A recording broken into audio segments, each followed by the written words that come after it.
May i-share akong tip sa inyo regarding sa rhythm, sa timing. No, ito yung lesson namin kanina ng estudyante ko. And also natutunan ko to nung college ako. No, pag tutugtog kayo na mabilis, lagi nyong i-shorten yung mga note nyo. Shorten, may iksi. No, wag nyong ililigato. No, kasi malilate talaga kayo. Ito rin yung mga maraming problema ng mga singer, no? Especially pag nasanay ka ng mga ballad.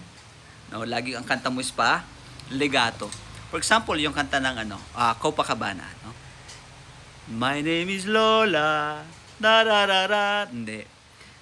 My name is Lola. Ta ta ta ta da. Ta ta ta ta da da ta da. Ta da ta ta da ta da. No?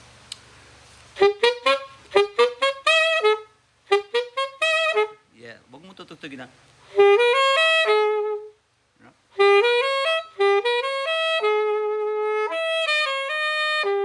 No, wag mo tutugtugin ng ganon. Malilate at malilate kayo yan.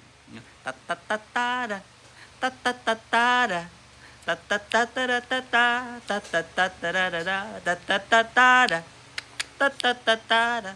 Yeah, so importante yan. So, malaking difference yan, pakinggan nyo. And guys, available na yung aming black nickel na saxophone, saka yung aming metal mouthpiece. So, pag interested kayo, message nyo lang ako.